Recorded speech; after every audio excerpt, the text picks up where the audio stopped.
Welcome to Outsiders Magic, a podcast about the intersection of creativity and the outdoors. I'm your host, Christopher San Augustine, a creative director and the founder of Broken Coastal, a studio rooted in storytelling, design, and community. In today's episode, I sit down with Nate Hoe, the founder of Windthrow, a beautiful retail space in Seattle that's more than just a store. It's a celebration of community, storytelling, and the outdoors. We talk about the creative act of retail, the power of building slowly, and how Nate has turned his vision into a physical space that feels entirely his own. If you're into this kind of thing, do me a favor and follow the show, drop a comment, or share it with a friend. It all really helps keep this project going. All right, let's get into it. Here's my conversation with Nate Hoe of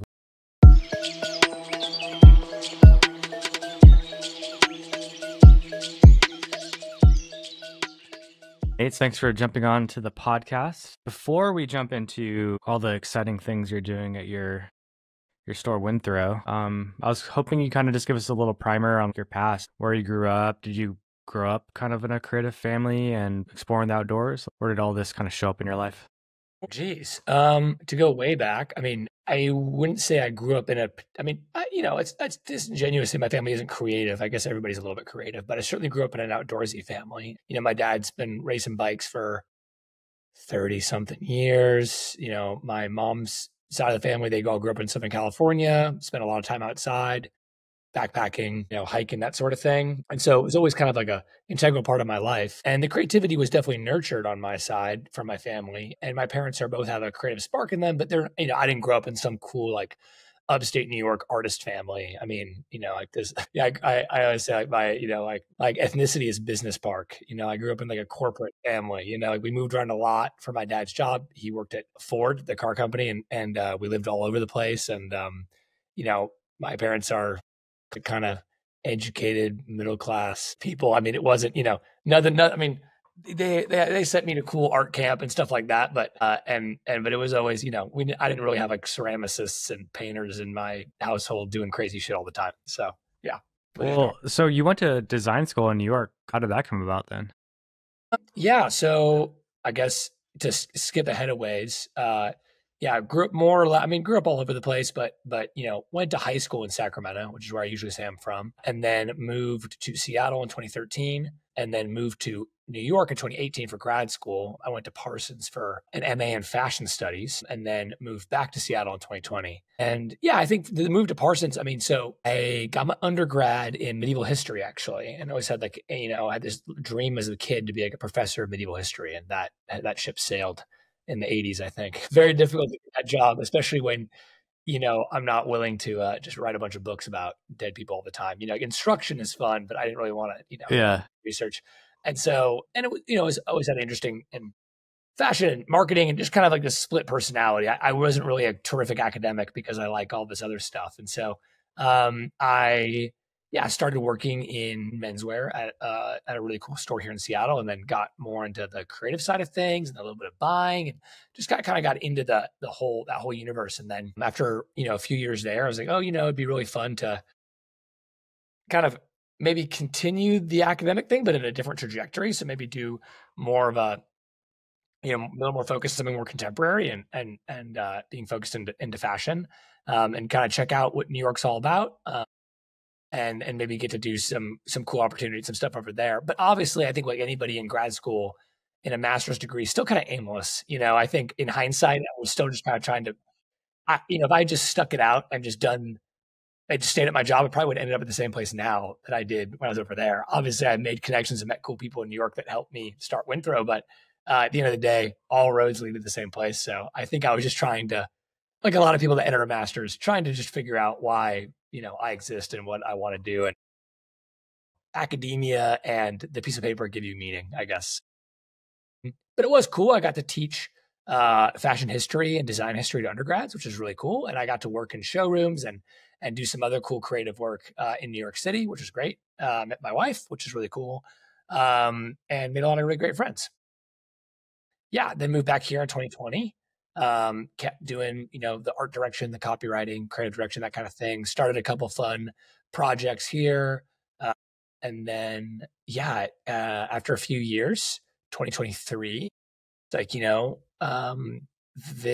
I'm have a lifelong, experience and interest in outdoor retail and fashion retail. And we live in a really fun time when design and the outdoors are kind of intertwined in a way they haven't been so explicitly previously. And I thought, you see these stores in New York and LA and all these other places doing this kind of stuff, but a lot of these, we actually, not to disparage anybody, but these products are really used in the Northwest, and the Northwest kind of created a lot of this stuff. It doesn't really exist to my knowledge at the time. There wasn't really a spot for that kind of creative kind of pursuit of the outdoors here necessarily. And so I wanted a place that could stock a lot of brands from far-flung foreign places that are very design forward, but still function really well, and have the store really mean what it talks about. Like not trying to merchandise some Gore-Tex jacket in a really sleek, fashionable way. Trying to have a space that feels like a gear shop, but everything's stocked with really cool, fashionable stuff. If that makes any sense. That's a lot I just gave you, but that's helped. Yeah. What gave you the confidence to open that store kind of while a lot of retail is closing down? That's a good question. Probably arrogance and ignorance, honestly, a little combination of both. I mean, I think I've started a lot of these projects, and even way back when I was younger and in bands and going on tour and just being like, when you think back to it, you're like, oh, I wasn't really in any position to try to like pretend like we could do any of that, but I just expected it to work. And I think it's kind of the same with this. I kind of just, obviously I'm aware of all the pitfalls in retail, but I just expected it to work out great, and was just like, assuming that it would just be, it would be a hit and it'd be fine. And so I don't know if I can say it's been a hit, but we're in our second year and things are okay. So in that respect, that's a win, this day and age. And I don't know. I thought also, working with my friends and particularly my friend Chris, knowing that like if we put our heads together and I stocked these brands that I really felt serious about, and I used just some of the retail knowledge I had mixed with the creative taste, I was sure that we'd create something that wasn't just fun and interesting in the Seattle context and in the regional context, but I think even like a national and international context, like something that was just noteworthy and worth supporting, without sounding kind of overly cocky or brash. I really felt confident that we could create something cool together. And that includes my other friends too, being able to pitch in. Yeah. I mean, I think your shop is a case study of what retail shops should be doing right now. You're not only stocking amazing products, but you're also bringing those products to consumers that wouldn't know about them. I've learned so much from your shop. Your shop's like its own brand as well. So I think that's really crucial these days. It's kind of sad, like that you can't, especially if you're, doing any kind of e-commerce or anything, you just can't really have a store anymore. It has to be its own entity. I think like in a lot of situations, I mean, obviously I love all the brands we work with, but a lot of times the brands are kind of in charge and you're stocking them, but customers are coming in for the brands, and it's less so about your creation. I mean, I appreciate you saying that I think introduction and discovery is the whole reason a multi-brand retailer should exist. And it's a really important part of that industry. But I do also think that increasingly consumers are, because of direct to consumer and because of the internet, and digital stuff, consumers come in for a very specific thing. And if you don't have the thing, they're walking out, and they're going to go get somewhere else. And so if you're just a store that sells things, that should have worked 10, 15, 20 years ago, but now you have to be your own brand, which is, I have a brand marketing background. That's kind of like second nature for me, I guess. But, it makes it really difficult to do something and just have good quality product is not enough anymore. I think you really need to really, really, really make yourself a thing, which is, a new challenge, I think, for sure. Yeah. And I think what you do good as well is what you're saying, customers, they research online and then they come in for a product. And if you don't have it, then they bounce. But on the other side, you could tell a story or educate a customer on a product that they didn't know they needed. And if you can do that, then they come into the store for what you have, which I think is definitely a way that retail shops should be moving forward doing, for sure. I agree. And also totally. And and also still trying to always serve some kind of utility too. I mean, I think that it's easy, especially because we straddle these kind of lines of like outdoor and fashion, and always trying to make sure that like if the middle-aged mossback guy comes in and he just wants food and fuel and, some replacement tent stakes, he doesn't feel vibed out or weird. And, making sure that, we provide, I don't know, events and guidance and tips, and it just, why else do these things exist? If not to have some kind of service. So I think it's really important to not lose sight of that, but it's easy to. I think you get really caught up in, especially on the wider kind of e-com arms race or whatever, not that we're a huge e-com player, but you just kind of get swept up in appearances or, chasing some kind of weird digital dragon. And you got to make sure that you're taking care of people at home, and doing cool stuff in your community, your neighborhood. As trite as that sounds, it's really true. Yeah.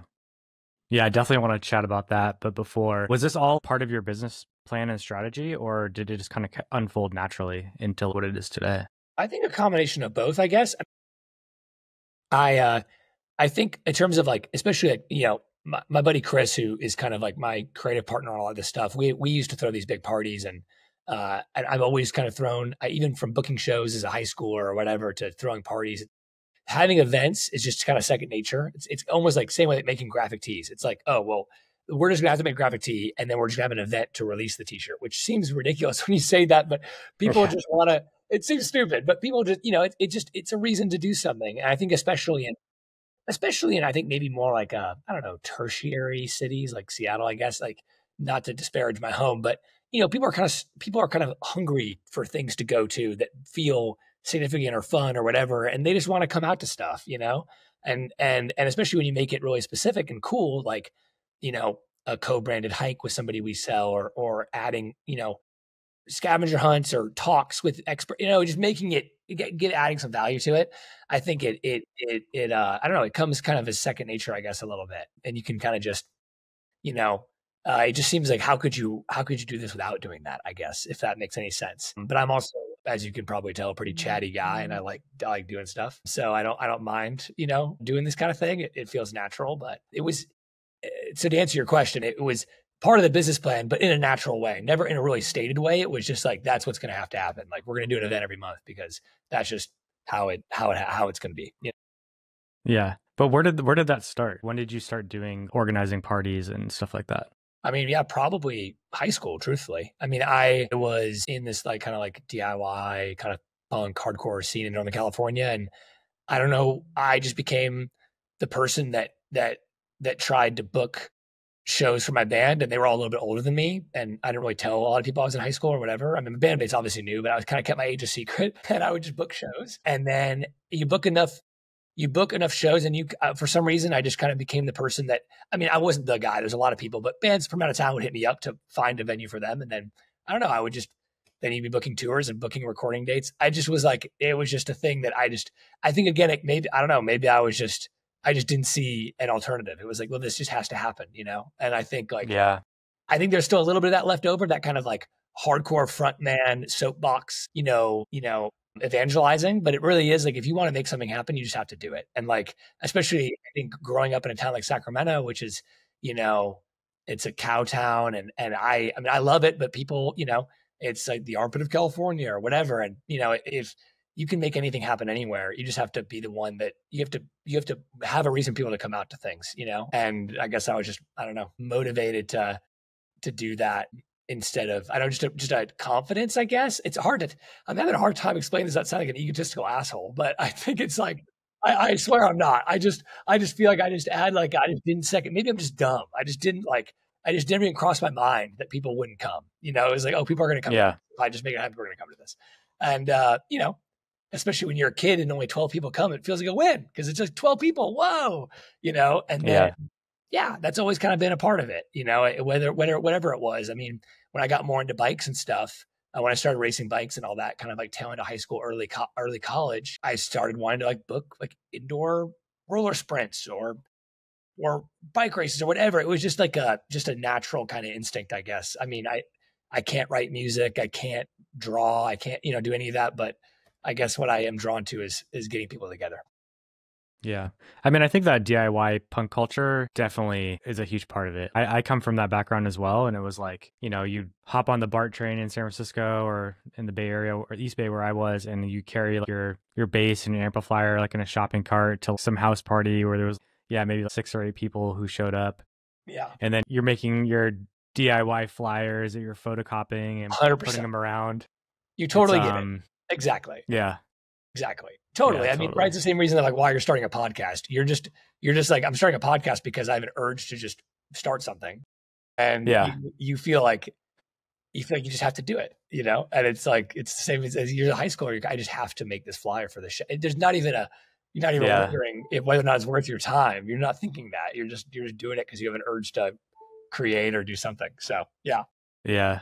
Yeah, I've been working with a career coach, and we've been trying to get down to the root of why I do things. And it really comes down to those earlier years, whether it was like punk culture or, I mean, that's probably where I can trace it the furthest back would be like high school kind of punk culture. But it's just been kind of interesting tracing that journey. So if you ever have time on your hands, get on a notebook and think about all the old things that you used to do and see how they all relate. It's pretty interesting. That's awesome. That is something that I have not done in a formal sense, which would be smart. I think you do a lot of thinking when you're solitary on a bike or on a run, but I never put pen to paper, which I think is, but like my friend Chris journals a lot. And I'm always like, man, that's something that I would probably benefit from, I think, is having a formal kind of understanding of what's happening here. I was able to, sorry, go ahead. I was going to say real quick, I got to grab a new charging cable. Give me 1 second. Okay. Sorry. Yeah. You can technology. It's all in. It's a line. Oh, we're leaving this in. It's kind of a nice insight into the fact that I'm using like a janky Amazon charging cable with a charger I stole from my day job back in the day. I mean, it's a mess. Okay, here we are. Now I'm borrowing my wife's charger, and we are good to go. Okay, yes. So I was gonna say before we move on, I was able to trace back my first, I would say, kind of real creative moment, and it was when I was using Legos, and I made my own ship that I thought was super cool. I took a picture of it, like a film picture, and actually wrote a letter to Lego. No way. Basically, like, pitching them the idea of, hey, you should totally use my ship. It's really cool. And they wrote back, saying, thank you for sending this in. Like, no way. That yada, is so yada. cool. And they're like, we can't use it, but we really appreciated it. You know what? That was probably the first time I took the initiative to do something like that. And I think that ethos is kind of carried on until today, where I'm doing too many things. So yeah, that's also just like incredible thing for a kid to do. But I mean, talk about blind confidence. The kid's like, yeah, dude, Lego, these fools should use my creation. Yeah, like this is totally, like, I know y'all in Denmark think you got it going on, but I cooked them a new thing and you're gonna rock with it. And I think that's awesome. I mean, that's so cool and nurturing. That's so funny. Like, I don't know, because obviously there's good ideas and bad ideas, but nobody is more. I don't know. Nobody has like a exclusive right to creating things over somebody else. We all have worthwhile ideas, and we should all feel empowered to pursue them, even to their end, whatever that might be. So that's cool. I should try to trace back a creative moment. I feel like I don't know what mine would necessarily be. I have to think about that a little bit. I feel like I had a lot of like really funny. I had like a lot of like weird fake businesses in my bedroom. I made my parents come and visit, which I think maybe a lot of kids did that. But I had like a fake restaurant, and I had like a fake casino, which is very funny. I think I just thought they loved it. So I had like a little fake slot machine on toilet paper rollers that my parents said I could spin. I just made them. Nobody in my family gambles or anything. I just think I thought casinos were cool. I thought I wanted to be a mafia bad boy when I was like in middle school, like anybody else. And so, I think there you go. That's it. Yeah. I also play with Legos a fair bit. I liked Legos a lot, but never had the initiative or the gumption to send in a design. I definitely had a lot of fun with Legos. It was sounded similar to you, where like I would never build the Lego in the box. I'd build a new Lego. Yeah. And they would be bad. They'd be hideous. But in my mind, they were masterpieces. Complex, intricate things that no one could understand. Pretty fun. Yeah, I think there's something there for sure. I think like those earlier years, I think there's people that probably get a set of Legos and they build like what's on the box. And then there's people that throw away the box immediately and just start building things. Totally. So yeah, it's interesting. Funny, though, now I feel like I'd be more inclined to build what's on the box, which is kind of sad, Now I'd feel like, oh, I should build what's on the box. Like I'm going to make it's like, what? Like I used to just not even. So there's probably something deeper there too. Maybe should that's interesting. Yeah. So tell me about the events you put on. Those are all super unique and fun. And I love how you're incorporating the brands that you're promoting, but then you're also exercising your creative muscle and doing something fun. And then obviously you're bringing in the community, and then you're also branding it like super cool, which I didn't know you had an actual studio. So it's kind of all tied in, which is interesting. Exactly. Yeah. I think like, especially where Chris and I are at with the studio, is the idea of like, okay, I mean, I think we could definitely produce cool photo shoots for brands or whatever, and then you can create some cool carousel content for people. But where I think our strength really lies as a duo is in producing events for these people. Because it is kind of like we both have this brand marketing background. It's kind of like you're branding a product or a company, but it lasts one day or 2 days. And and all the collateral for it, we're just really into, you have to produce a lot of physical objects, which we're both pretty good at, figuring out ways to do that. Yeah. And, it makes the brand look good. And it also gives people something fun to do. That's an alternative take. I mean, we have like a trail race coming up with Brooks in 2 weeks, and we're going to be really hard. It's going to be really hard. But it's going to be cool in the sense of like, it's a hard race with a lot of really fun little, I don't know, like a fun little kind of like ephemera attached to it, and really good food. And, I don't know, it's going to be physically rigorous, but have kind of the branding and the I don't know, the added value of a much less serious event, if that makes sense. Like treating it like you would treat some really cool, like downtown product release, but you're doing an insane trail race. It's kind of like a really nice place, I think, where we like to kind of be applying that kind of, kind of more, designy, fashiony kind of like, and kind of like adding, I don't know, spending too much time and money and resources on making a really hard thing really, really fun, I guess. And I think it does serve the brand well, and it serves the community well. And also, it promotes the store and everything. It's really cool. I mean, it also just, I don't know, like with somebody was asking us recently, like, why do you do this or whatever? And it's like, well, I mean, what else would I be doing? I guess, this seems like the only thing to do. So yeah, I think it's cool. I think him and I are both uniquely kind of positioned together, working together to create some really cool, memorable things. And I think that, I think not to continue on this tangent here, but as a side note, I think like, we draw a fair bit of inspiration or kind of watching people do this in other countries, especially in Europe. They're doing really, really cool stuff like this, especially in the run space. In America, you don't see too much of that. I feel like it's I don't know. It's a lot of like, in America, there's a lot of like drawing a line from A to B with a lot of events that these brands put on. And we're trying to add a few more stops along the way to make it a little more memorable, a little more extra kind of fun stuff for people to do along the way, or really fun branded touches that there's a couple groups of people overseas that are doing that really, really well. And we kind of wanted to do something similar.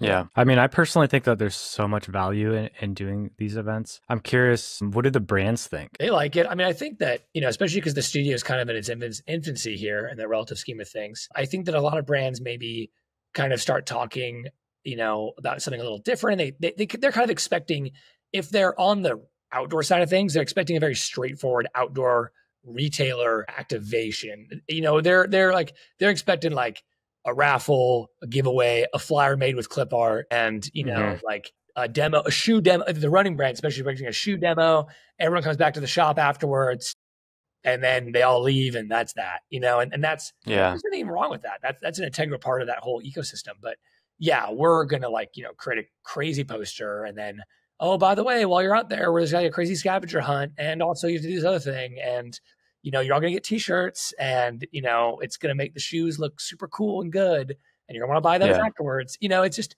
I don't know. I think the brands are pleasantly surprised for the most part. I mean, this experience with Brooks that we're in right now, they've been really great to work with, and I think they've allowed us a lot more leash than I would have expected. But I think there's maybe we get to kind of build a confidence with them when we show them that we're not going to be just some, I don't know, it's going to be something unique, unique compared to a lot of things.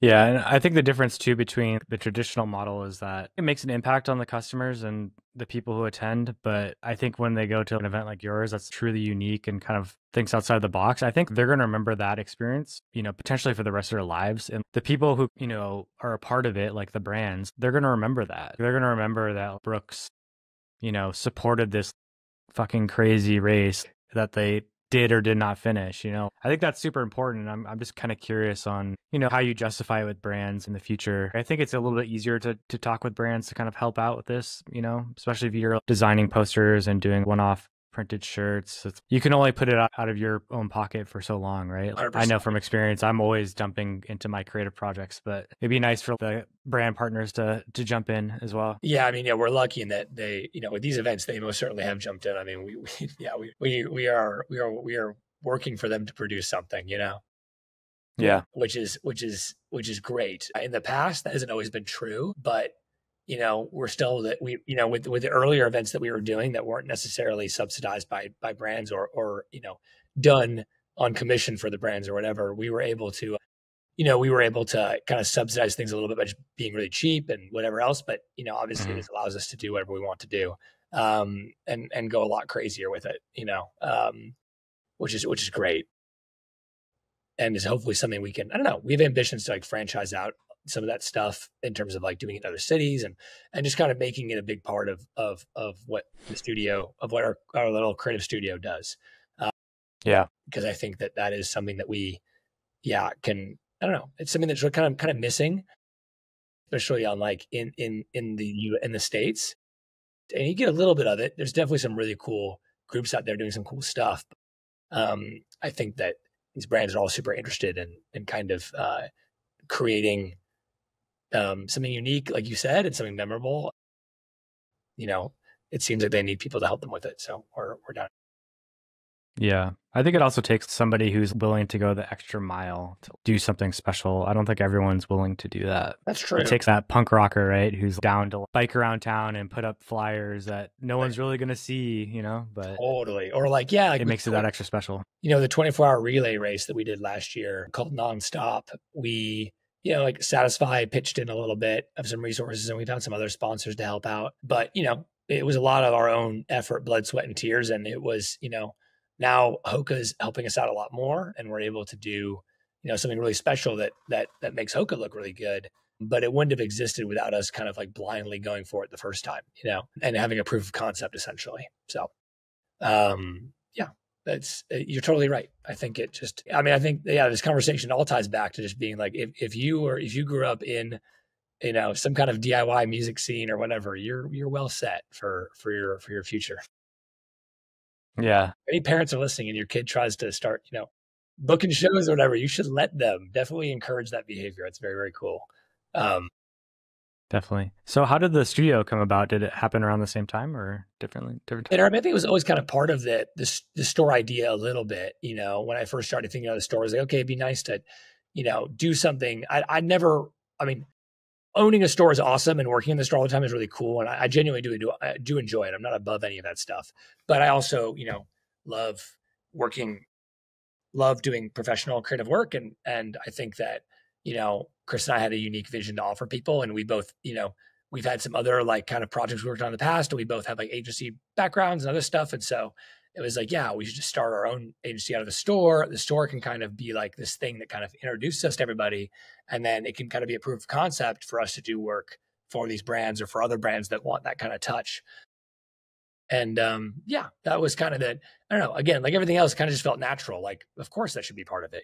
We do the store. The store already does so much creative, we don't use any vendor imagery for the most part. We shoot everything ourselves. We brand everything ourselves. We write all of the copy. We do all these logos. We do all of our own merch. We have our own in-house line. We do all these collaborations. We can kind of do something to lend that touch to other people, that wanna pay for it, I guess. Yeah. It's definitely the blueprint, I think, for a lot of retailers out there who are struggling. Go do the extra steps to make it special, to give an excuse for people to come in. Totally. Or just, and that extra step doesn't necessarily have to even be like some crazy creative thing. Like I don't know what, like you could just, extra step could just be like, I think at the end of the day, like just offering a unique product assortment and caring a lot about the people that walk through the door and and not being jaded, which I struggle with a lot, honestly. Speaking candidly, like there's a lot of times where you get really fed up with the same kind of person coming in day. You have a Saturday where you have like 8 people in a row that just really bum you out. And it's so easy to get jaded and shitty. And you've been in stores before where people kind of act that way to you, and it really sucks. And I have to remember that feeling of like talking to some jaded retail owner or employee and how much it bummed me out, and trying to avoid that in my own conversations with people, because it's very easy to fall into that trap. But I think like, going the extra mile doesn't necessarily have to even mean like doing some crazy, events and all the stuff we're talking about. I think it does work, but it can even just work in the sense of providing just an amazing space for people to congregate and hang out, and making people feel very welcome, which is, I think, really, really, really lacking in our digital crazy world that we live in, So I really strongly believe that just getting back to basics of good retail can really help out too. And trying to maybe find a below market lease also could help. But Nice. yeah, we don't really have, unfortunately. But yeah, it's yeah. How do you manage to shoot like all of like the content for your store?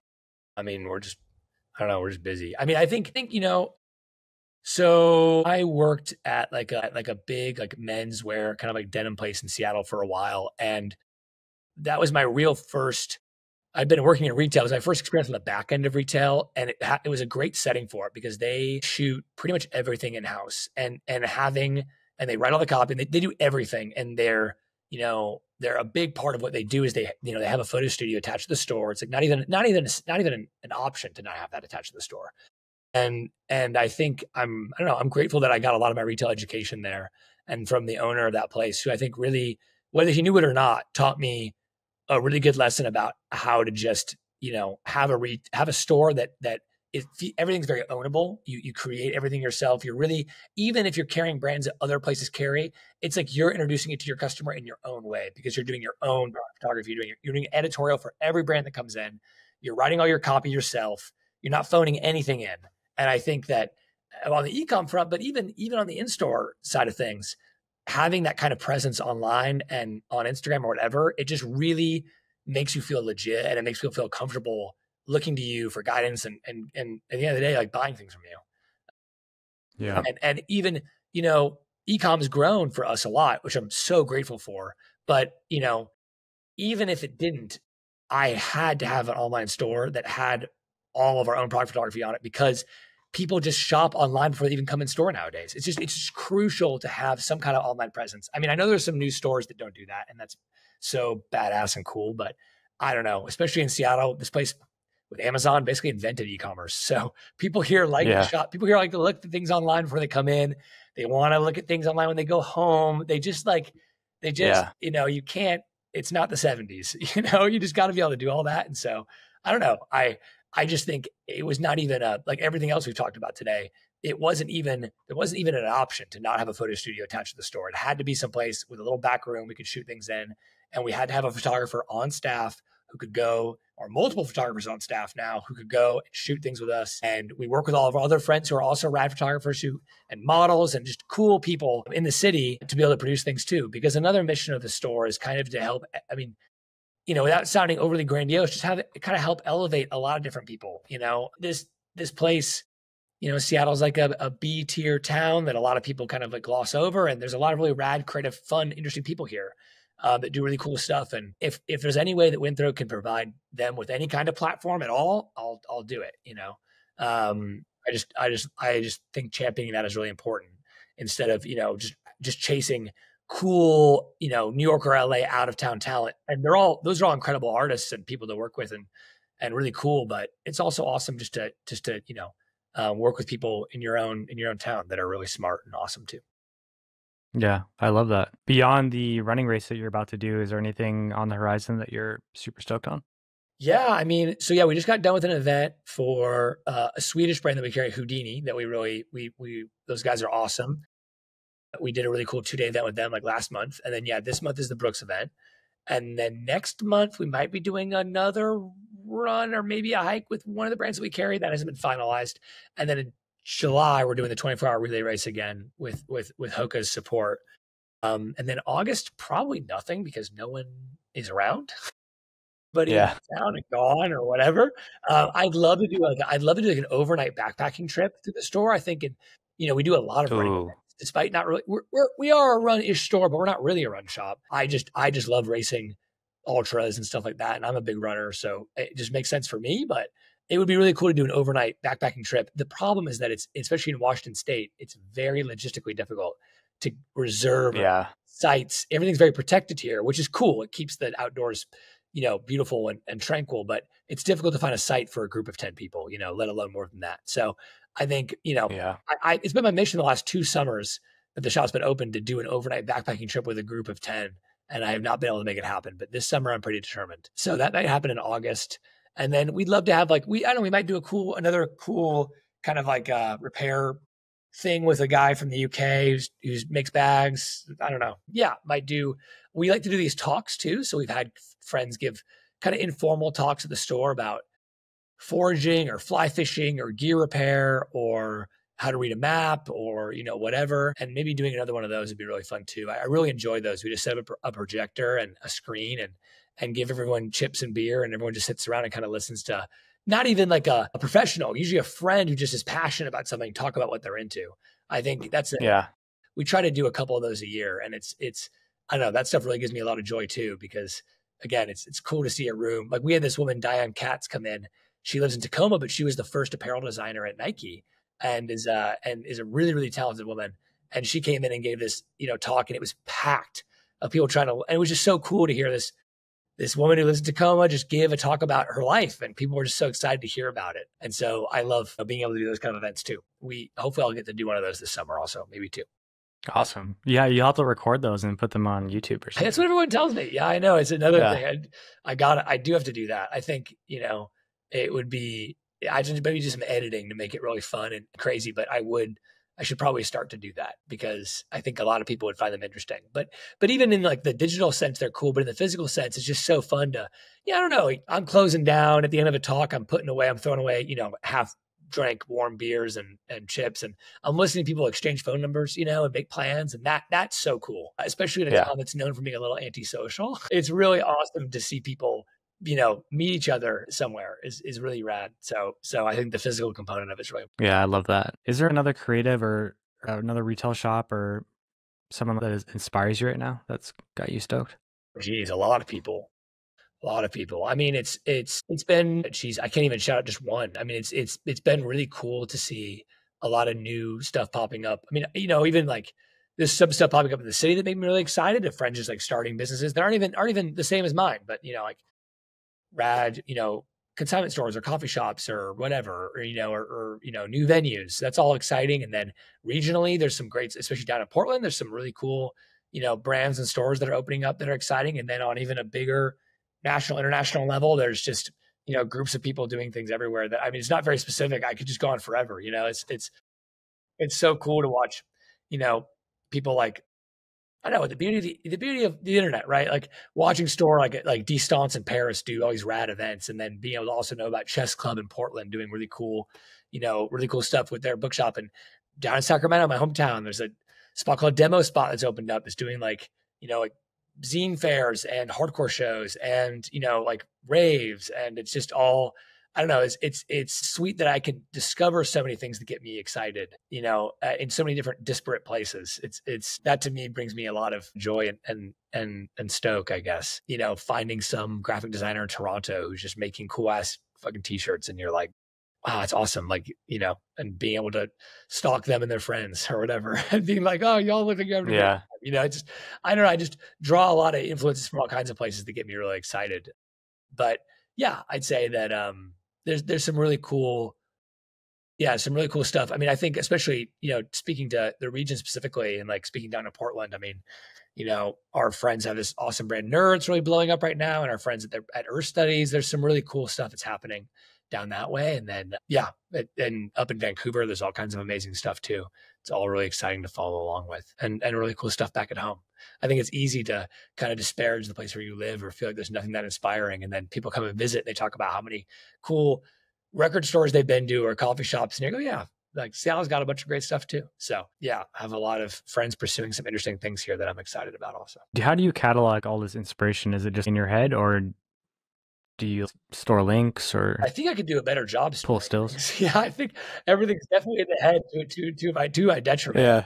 I think, I try to do, a lot of like insane Instagram story screenshots of like, this person took a picture of a table, but on that table, there's a cup that I think is cool, and then I forget about the screen. Yeah. Obviously.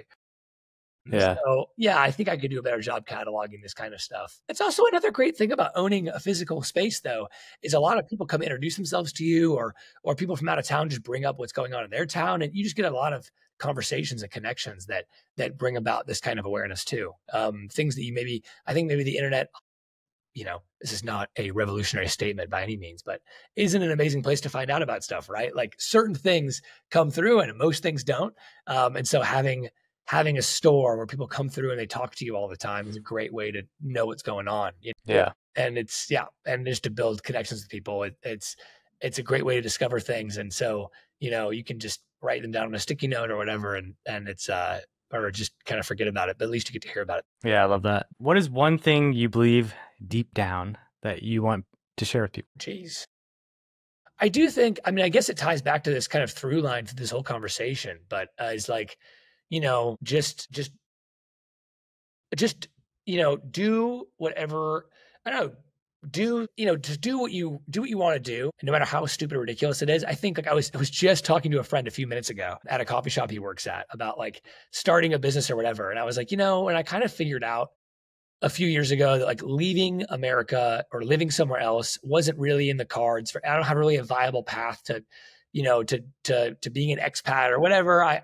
Whatever it is. I could travel, but I don't have a job that would fly me out anywhere. And so if I'm going to be in America, aside from like national parks and stuff, one of the few things America has going for it is that you can just really fall flat on your face here, go bankrupt or whatever. Not that I intend to, but you can go bankrupt and you can emerge like a phoenix from the ashes. And it's a place where you really can just like royally fuck up and get off scot-free. Look at everybody we have in leadership in this country, right? Like royally fucking up, getting away with it. And so it's like, not that I intend to do that, but it kind of makes you feel like, okay, you should just do whatever you want to do. And whether that's something really small or something bigger, like having a brick and mortar business, just start doing that thing. Tying back to that earlier example about starting to book shows in Sacramento, it was like, I had a certain kind of variant, a mutant of punk music I really liked. And I wanted to have more of those bands come through, and started booking those shows. Then more of those bands came through, and then more bands in Sacramento existed that sounded like those bands. And I think that's kind of you just got to do whatever you're excited about. If you're discouraged about where you live or your scene or whatever, you're the only person that can change it realistically. And this does definitely sound like hardcore frontman, yelling at, people at an audience, but it really is like, it's just so important because no one's going to do it for you. And if they do it for you, it's probably gonna be worse than what you could do. Cause you probably, if you're you really think about it that much, you probably are gonna be able to do it better than anybody else can. So just find a way to make it happen. And when you think about it, don't overthink it. Just kind of figure out 78% of it. And then the other 27% will figure itself out.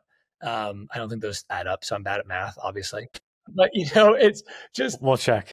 Just go for it, cause I think it's whether that be starting a podcast or whatever it is, just like do it and do something for your immediate community, because obviously in the world that we're living in currently, there's nothing else that matters more than the people that are around you. Just do it for them if nobody else, and do it for yourself and make wherever you are better. You don't necessarily need to, blow everything up and chase something by going, I don't know, just do it for you. However long it ends up going on for, whatever it ends up turning into, you're going to be happy you did it. So that would be maybe what I would share, I guess. Yeah. Cool. Well, I really appreciate the conversation. Yeah. I hope it was great. I hope I made sense and I didn't ramble too much. All right. That's our show for today. If you like this episode, please subscribe, leave a review, or share it with a friend. It all really helps out. If you have any questions about the creative process or anything in between, please drop a comment. I'd love to hear from you, and I'll get back to you as soon as I can. You can follow along at Broken Coastal on Instagram and YouTube. Subscribe to my newsletter. It's completely free, a weekly dose of inspiration at the intersection of design and outdoors. Thanks for being here.